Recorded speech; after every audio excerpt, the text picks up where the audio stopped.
Bonsoir à tous et bienvenue dans cette nouvelle vidéo.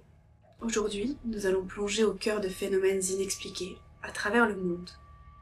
Disparitions, esprits et portails mystérieux. Laissez-moi vous emmener pour cette première histoire dans les déserts américains.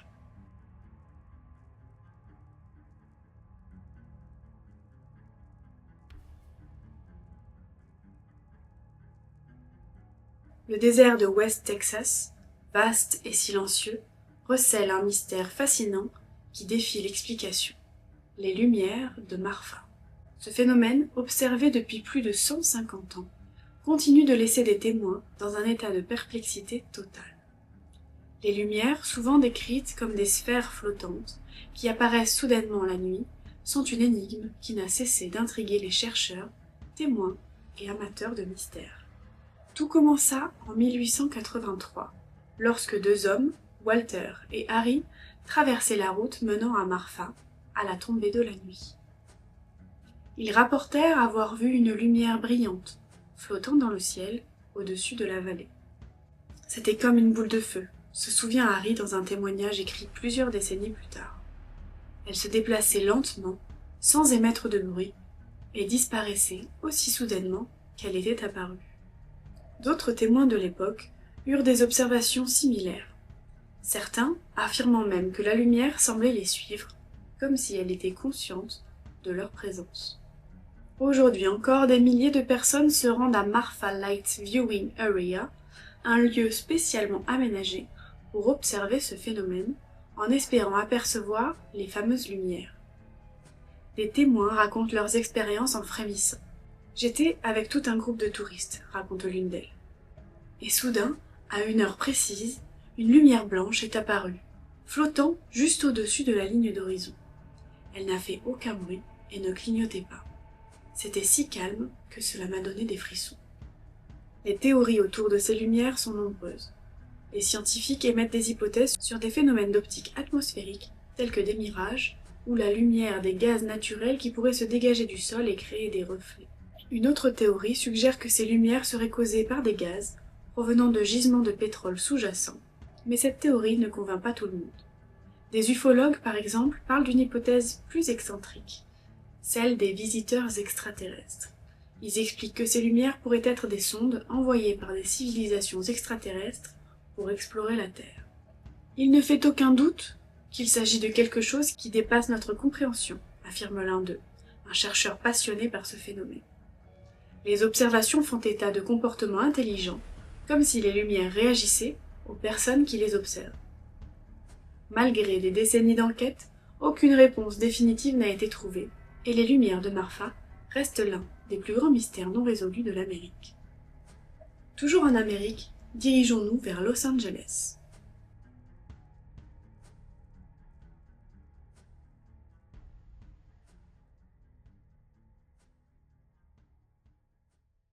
En 1951, dans un quartier tranquille de Los Angeles, la famille de Charles Peck fut plongée dans l'horreur par une série d'événements surnaturels terrifiants.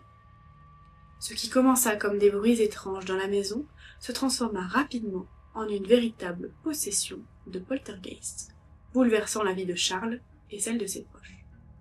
Tout débuta par une nuit où Charles, un homme simple et travailleur, se rendit chez son frère, Richard Peck, pour dîner. Lorsqu'il franchit la porte, une sensation étrange envahit l'air. C'était comme si quelque chose de sinistre était présent, même si tout semblait calme, se souvient Richard dans un témoignage recueilli plusieurs années plus tard. La première nuit, des bruits sourds résonnèrent dans la maison. Mais personne ne pensa à un phénomène surnaturel. Au fil des jours, des événements étranges se succédèrent. Des objets se déplaçaient sans raison. Des portes claquaient violemment. Des lumières s'allumaient et s'éteignaient sans explication. Un soir, alors que Charles était seul dans la cuisine, il entendit un bruit de tapotement venant du salon. Il se leva, mais avant qu'il ne puisse atteindre la porte, il ressentit une forte pression sur son torse. Il tomba au sol, terrifié. Quelques minutes plus tard, la pression disparut, mais il était désormais marqué par cette étrange expérience. Une nuit, après plusieurs phénomènes inexplicables, les choses atteignirent un point culminant. Alors que Charles se tenait près d'une cheminée, il sentit des griffures invisibles lui déchirer la peau. « Je l'ai vu !» hurla-t-il tandis qu'il montrait ses bras à Richard. Des marques profondes s'étaient formées, comme si une force invisible l'avait attaqué. Les choses empirèrent encore. Charles commença à parler de manière incohérente, murmurant des mots inconnus dans des langues étrangères. Ce n'était pas lui, se souvient Richard. Ce n'était plus Charles. C'était comme si quelque chose d'autre était en lui. Après plusieurs mois de terreur, Charles fut retrouvé inconscient dans la maison. Transporté d'urgence à l'hôpital, il mourut quelques jours plus tard, dans un état de confusion totale. Les médecins ne purent expliquer la cause de sa mort, mais les témoins de son déclin affirmaient qu'il était devenu littéralement possédé.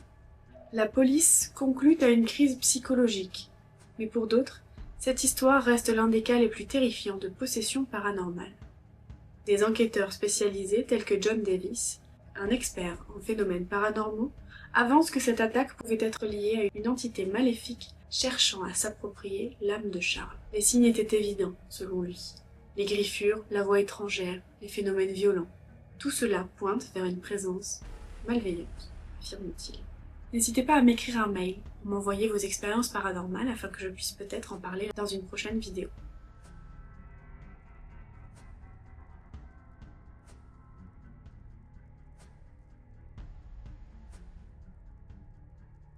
Les forêts de l'ouest de l'Europe sont bien plus qu'un simple refuge pour la faune et la flore. Ces lieux, chargés d'histoire, ont également été le théâtre de disparitions mystérieuses qui défient toute explication rationnelle. Dans des endroits isolés des forêts françaises, belges ou encore allemandes, des randonneurs ont disparu sans laisser de traces, plongeant les familles et les autorités dans un abîme de confusion. Un cas tragique est celui de Léonard Dufresne, disparu dans la forêt de Fontainebleau en 1963. Ce jeune homme, connu pour son amour des longues randonnées solitaires, se rendit dans la forêt un matin d'automne, mais n'en revint jamais. Sa famille alerta la police, qui entreprit une vaste opération de recherche. Mais bizarrement, même après des jours de recherches intensives, il n'y avait aucune trace de Léonard dans la forêt. Ses affaires personnelles furent retrouvées près d'un sentier très fréquenté, mais lui sembla s'être volatilisé. Des témoins rapportèrent que durant cette période, des murmures étranges étaient entendus dans la forêt. Des bruits qui ressemblaient à des voix humaines, mais qui étaient inaudibles lorsqu'on s'en approchait. Un homme, qui faisait partie de l'équipe de recherche, se souvient d'une expérience étrange. Alors que nous étions à plusieurs kilomètres du lieu de disparition, j'ai entendu une voix m'appeler, mais en me retournant, il n'y avait personne. Les théories sur la disparition de Léonard varient. Certains pensent que l'illusion d'optique due à des phénomènes naturels comme des miroirs de chaleur aurait pu le faire se perdre. D'autres affirment que les voix mystérieuses entendues par les témoins pourraient être liées à un rituel ancien pratiqué dans cette forêt, rendant les disparus vulnérables aux forces surnaturelles. Des chamans locaux évoquent également des créatures légendaires, telles que des esprits protecteurs des arbres, capables d'attirer les âmes errantes pour les envoûter.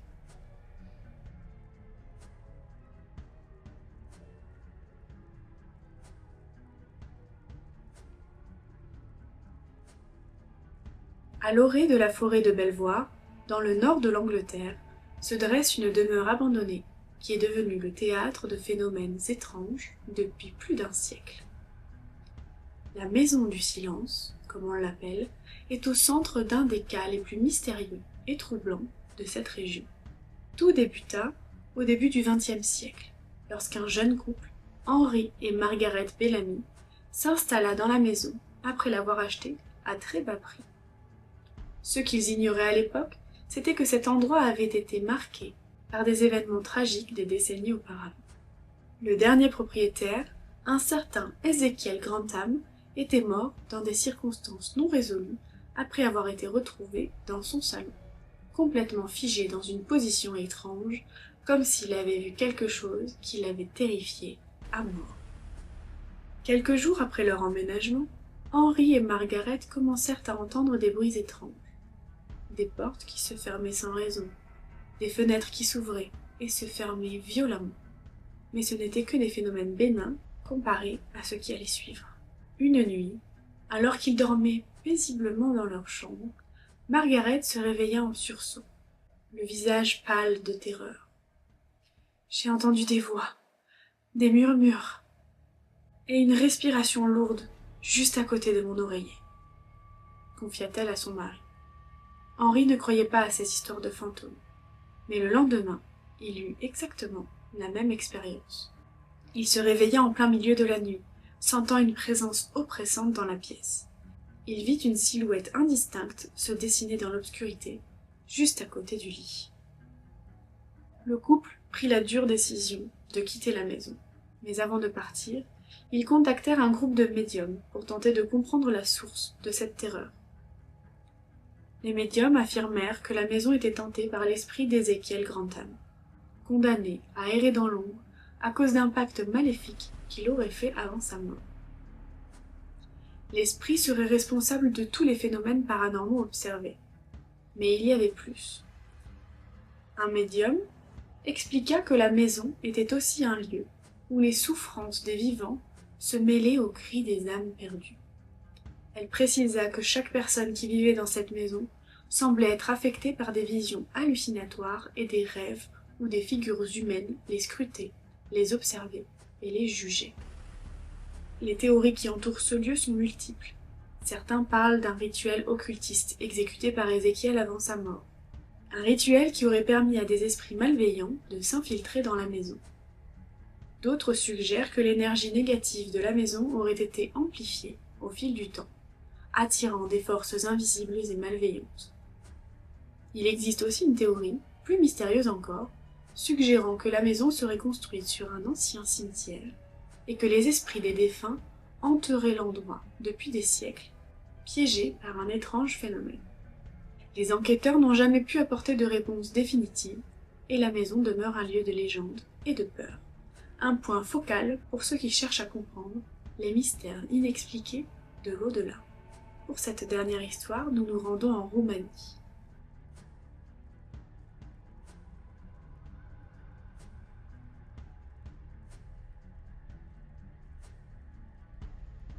Dans le centre de la Roumanie, au cœur de la forêt de Oia Baciu, se cache l'un des endroits les plus mystérieux et terrifiants d'Europe. La forêt, souvent surnommée le triangle des Bermudes de la Roumanie, en raison de ses disparitions inexpliquées, de phénomènes lumineux et des anomalies spatiales qui se produisent régulièrement dans cette région. Tout commença dans les années 1960 lorsqu'un groupe de chercheurs en biologie se rendit dans la forêt pour étudier la faune locale. Lors de leur exploration, ils firent une découverte choquante. Au cœur de la forêt, une vaste clairière sans arbres, un espace vide comme une cicatrice béante dans le sol. Les scientifiques furent stupéfaits de constater qu'aucune végétation n'y poussait, pas même de l'herbe, et ce malgré la terre fertile et le climat propice. Ce phénomène étrange attira l'attention des ufologues et des chercheurs en phénomènes paranormaux. En 1968, un autre événement marqua la région. Un militaire nommé Émile Bologa, accompagné de plusieurs collègues, se perdit dans la forêt en effectuant une simple patrouille. Des heures passèrent sans nouvelles de lui, et lorsque l'équipe de secours le retrouva, Émile était en état de choc, incapable de se souvenir des heures passées dans la forêt. Plus étrange encore, son uniforme militaire semblait avoir subi un vieillissement prématuré, comme s'il avait vieilli de plusieurs années en l'espace de quelques heures. Les témoignages de certains témoins de la forêt de Oia Baciu sont tout aussi troublants. Des randonneurs ont rapporté avoir vu des lumières flottantes dans les arbres, des formes humaines qui disparaissaient soudainement dans les airs, ou des phénomènes de distorsion temporelle. Un couple, en randonnée dans la forêt, raconte avoir vu une silhouette étrange se matérialiser devant eux. C'était comme une ombre floue, presque humaine, mais en même temps pas tout à fait, explique Lucia Martin, témoin de l'événement. Elle semblait nous regarder, mais quand nous avons essayé de nous en rapprocher, elle a disparu dans les arbres. Les théories qui entourent la forêt de Oia Baciu sont aussi variés que les phénomènes rapportés. Certains affirment que cette forêt est un portail vers une autre dimension, où les lois de la physique et du temps sont déformées. D'autres pensent qu'elle serait le siège de phénomènes extraterrestres et que des vaisseaux ou des sondes d'origine inconnue seraient responsables des apparitions de lumière. Il existe aussi des croyances plus mystiques, suggérant que la forêt pourrait être maudite à cause d'un ancien rituel païen ayant eu lieu au cœur de la forêt. Selon certains chercheurs, la forêt de Oya-Baciu serait construite sur des sites anciens de sacrifices humains, créant une zone de forte énergie surnaturelle. J'espère que ces histoires paranormales emplies de témoignages vous ont plu et vous ont fait frissonner avec moi. N'hésitez pas à vous abonner pour ne rien manquer, car de nombreuses histoires paranormales restent encore à être évoquées. N'hésitez pas à m'envoyer d'ailleurs vos témoignages paranormaux à l'adresse qui s'affiche en barre d'infos, afin que je puisse en parler en vidéo et qu'on puisse en discuter ensemble. N'hésitez pas à me dire également si un live vous intéresserait, un live où je lirai par exemple vos histoires paranormales et où on pourrait en discuter ensemble directement sur YouTube. Si cela se fait, ce sera plutôt l'année prochaine, en 2025. Je vous laisse, je vous remercie pour votre soutien, je vous fais des bisous et je vous dis à demain. Ciao. Et n'oubliez pas de liker.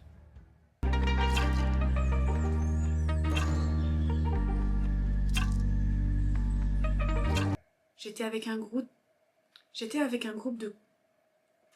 Une autre théorie suggère que ces lumières seraient causées par des gaz C'était comme si quelque chose d'autre pouvait être lié à une entité maléfique cherchant à... Le couple prit la dure décision de quitter la maison. Mais avant de partir, et des anomalies spécifiques. Les témoignages de témoins de la forêt de Oya-Baciu. Les témoignages de témoins de la forêt. En fait, je lis trop vite. Parce que je suis déjà à 9 minutes. Ou alors les histoires ne sont pas assez détaillées. Mais quand je les fais, en fait, j'ai toujours l'impression qu'elles sont hyper denses, hyper détaillées, mais en fait, pas tant. N'hésitez pas à m'écrire vos histoires N'hésitez pas à m'envoyer vos histoires et expériences. N'hésitez pas à m'envoyer vos expériences paranormales dans...